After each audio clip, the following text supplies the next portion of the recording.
me presento como candidato a Secretaría Xeral deste partido.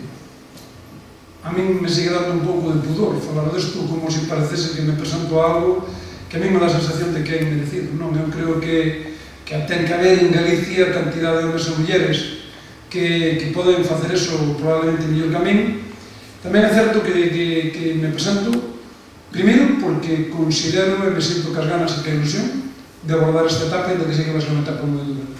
Segundo, porque temos unha cantidad de homens e mulleres, compañeros en toda Galicia, que desde o primeiro día que se produce este acontecemento me levan chamado dicíndome que hai que facer.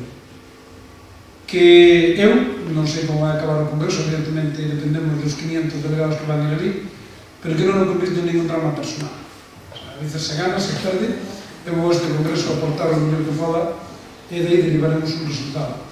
E sobre todo, que quero manifestar por que me presento, porque eu son un dos galegos socialistas, ou dos socialistas galegos, que me nego a que isto acabe así.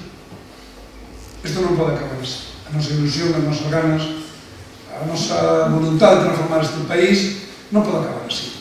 Entonces, eu, hasta o minuto siguiente, a cerrar as urnas de dentro de 4 anos, como secretario xeral, como diputado ou sencillamente como militante, vou a traballar a tope para cambiar este país.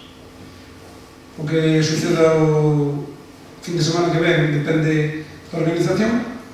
Teño a sensación e a tranquilidade de que nestes 20 días compartín máis de 100 horas falando e escoitando. Creo que teño unha radiografía do país e do partido e agora só nos queda ser capaces de conseguir ese apoio para construir un modelo de partido que recolla o mellor do que tiñamos e que sea capaz de corregir os erros nos